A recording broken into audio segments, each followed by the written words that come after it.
شعیب صاحب بے شمار چیزیں ہیں جو ٹکراؤ نظر آتا ہے. پریشانی بہت ہوتی ہے. آج ابھی جسٹس بابر ستار صاحب نے ایک آرڈر جاری کیا اور وہ صحیح آرڈر جاری کیا. انہوں نے کہا کہ جو جس کمپنی کا ایکوپمنٹ یوز ہوگا یہ فون ریکارڈنگ وغیرہ کے لیے اس کے خلاف بھی کارروائی کی جائے گی. اور پوچھا کس قانون کے تحت ریکارڈنگ ہوتی ہے. اس کا جواب ہمیں پتہ ہونا چاہیے تھا لیکن نہیں پتا. وہ کیس سامنے آیا تو ایک سال سے ادھر ادھر پنگ پونگ ہو رہی ہے, ابھی تک جواب نہیں آ رہا. قانون تو اس پہ موجود ہے. میں نے یہ کیس جسٹس بنیال کے پاس آرگو کیا تھا. اس میں قانون موجود ہے. قانون کے مطابق آپ ہائی کورٹ کے جج سے اجازت لے کے کر سکتے ہیں, اور وہ بھی کس کا, جو ہینیس آفینس میں ٹیررزم میں کوئی بندہ ملوث ہے, اور جو اجازت کے بغیر کرے گا اس آفیشل کے خلاف مقدمہ درج ہوگا اور وہ جیل میں جائے گا. 3 سال یا 5 سال سزا ہے اس کی. تو قانون تو موجود ہے. آتھورائز کوئی کر نہیں رہا, اس کے بغیر ریکارڈنگ اس کے بغیر ہو رہی ہے. یہ تو ایک جرم ہے, اور جو جرم کر رہا ہے اور جو جرم کا استعمال کر کے اس کو آگے پھیلا رہا ہے, یہ سارے مجرم ہیں.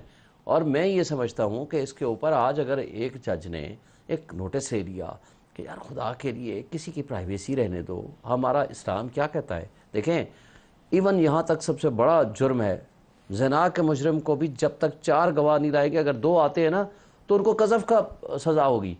بات یہ ہے کہ آپ کے ہاں پرائیویسی کو اللہ نے ایک پروٹیکشن دی ہے. آپ اس پروٹیکٹڈ ایریا میں گھس کے لوگوں کے گھروں میں بیٹھکوں روم میں لگا رہے ہیں کیمرے.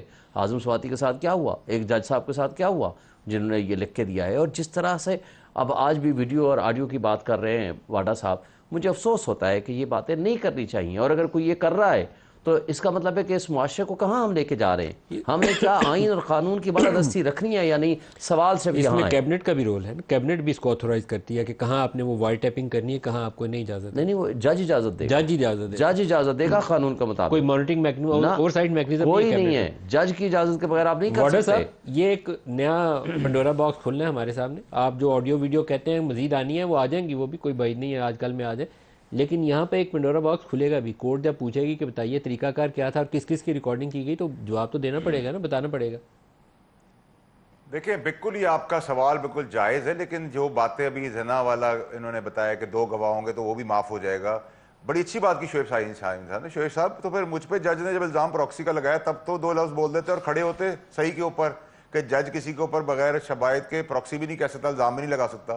آدھا تیتر آدھا بٹیر نہ کریں, نمبر 1. نمبر 2 یہ کہ بالکل صحیح کہہ رہے ہیں ندیم ملک صاحب, نہیں ہونی چاہیے یہ سب چیزیں. لیکن صرف ٹیررزم نہیں ہوتا اس کے اندر فائنینشیل ٹیررزم بھی ہے, اس میں ایموشنل ٹیررزم بھی ہے, اس میں مورل ٹیررزم بھی ہے.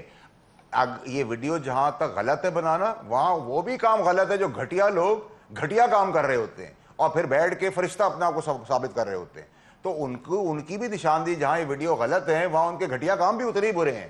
اور پھر صحیح کو صحیح کہیں, پورا صحیح اور آدھا غلط نہیں ہوتا نا سر, یا آدھا غلط ہوتا ہے یا پورا غلط ہوتا ہے یا پورا صحیح ہوتا ہے. ہم کہتے ہیں اپنی من سے اپنی حساب سے جو چیز ہمیں سوٹ کرتی ہے ہم کر لیتے ہیں. ہم بائیں لاج پاکستانیوں کے لیے تو بات کرنا پسند ہی نہیں کرتے. اپنی ذات, اپنی ہر چیز, اپنا سب کچھ. میں کہتا ہوں شعیب شاہین صاحب جیسے لوگوں کو اوپر آ کے بڑا اسپیکٹرم کے اوپر بات کرنی چاہیے, پاکستان کے اوپر بات کرنی چاہیے.